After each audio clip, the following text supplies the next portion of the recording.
दिल्लीतली परिस्थिती आपण पाहिली। आता वळूयात नीट पेपरफुटी प्रकरणातल्या बातम्यांकडे। आता एक मोठी अपडेट समोर आली। लातूरमधल्या नामांकित आरसीसी क्लास संचालक शिवाजीराज मोटेगावकर यांना सीबीआयने पुन्हा एकदा त्यांच्यावर गुन्हा दाखल करून अटक केलेली आहे। त्यांना दुपारी दिल्ली कोर्टात हजर केलं जाणार आहे। त्यांची पुण्यामध्ये 11 तास चौकशी करण्यात आली। त्यानंतर आज त्यांना ताब्यात घेत अटकेची कारवाई करण्यात आली। शिवराज मोटेगावकर हे आरसीसी कोचिंग क्लासचे संचालक आहेत। शिवराज मोटेगावकर यांना सीबीआय कडून अटक करण्यात आलेली। आज त्यांना कोर्टामध्ये हजर केलं जाणार आहे।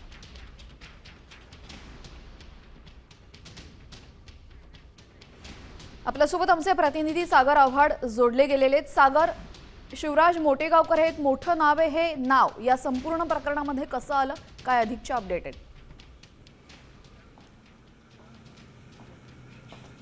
नक्की आपण जर पाहिलं तर शिवराज मोटेगावकरला सीबीआयने अटक केलेली आहे आणि दिल्ली कोर्टामध्ये आज त्याला हजर केलं जाणार आहे। आपण जर पाहिलं तर त्याची 11 तास चौकशी जी आहे ती सीबीआयने याच कार्यालयामध्ये केलेली होती। त्याच्यावरती विविध आरोप जे आहेत ते सीबीआयने ठेवलेले आहेत। आपण जर पाहिलं तर त्याला दिल्ली कोर्टामध्ये हजर केलं जाणार आहे। सर्वात महत्त्वाचं म्हणजे सीबीआयने असं म्हटलेलं आहे की मोटेगावकर पेपर लीक करणाऱ्या टोळीचा सक्रिय सदस्य आहे आणि तो यामध्ये त्याचा हात जो आहे तोही पाहायला मिळतोय। त्याचबरोबर 23 एप्रिलला ज्या दिवशी परीक्षेच्या आधीच त्याला प्रश्न जे आहेत ते मिळालेले होते। त्याचबरोबर 14 मे रोजी त्याच्या निवासस्थानी झाडाझडती जी आहे ती सीबीआयने घेतलेली होती।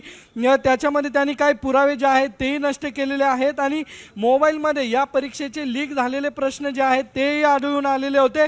असे अनेक पुरावे जे आहेत ते मोटेगावकर विरोधात सीबीआयला मिळालेले आहेत आणि त्यानुसार त्याने प्रश्नपत्रिका नष्ट केल्याचंही तपासात निष्पन्न झालेलं आहे। ज्या विद्यार्थीला आपलं असंच लक्ष होतं। तुर्तास धन्यवाद सागर, आपण दिलेल्या सविस्तर माहितीसाठी। तर आपण पाहतोय शिवराज मोटेगावकर याला सीबीआयने आता अटक केलेली आणि आज न्यायालयामध्ये उपस्थित केलं जाणार आहे। दरम्यान ही अटक झाल्यानंतर नांदेडमधील आरसीसी क्लासेसची मुख्य शाखा तातडीने बंद करण्यात आली आहे। तर विद्यार्थ्यांना अचानक सुट्टी देण्यात आली आहे। यामुळे आता पालकांनी रोष व्यक्त केला असून संभाव्य आंदोलन लक्षात घेता क्लासेस बाहेर पोलिसांचा मोठा बंदोबस्त तैनात करण्यात आलाय। नांदेड शहरातील क्लास बाहेरून थेट आढावा घेत आहेत आमचे प्रतिनिधी संजय सूर्यवंशी। पाहूयात।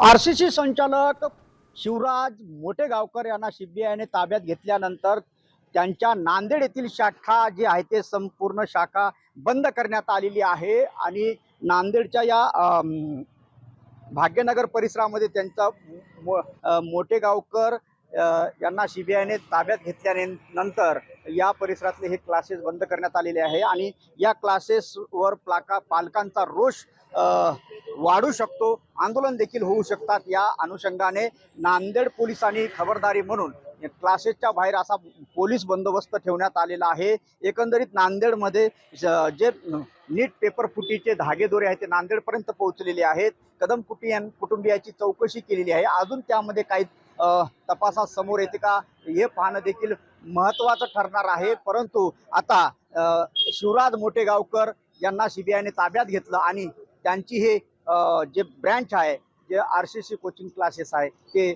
बंद करण्यात आलेलं आहे। संजय सूर्यवंशी, साम टीव्ही न्यूज, नांदेड। आणि आता आपण थेट नांदेडमध्ये जाऊयात। तिथे लातूरमध्ये या ठिकाणी मोटेगावकर क्लास बाहेर पोलिसांनी बंदोबस्त वाढवला। मोटेगावकर क्लासमधील इतर शिक्षकांची सीबीआय चौकशी करत आहे। दरम्यान याचाच आढावा घेतला आमचे प्रतिनिधी संदीप भोसले यांनी। पाहूयात।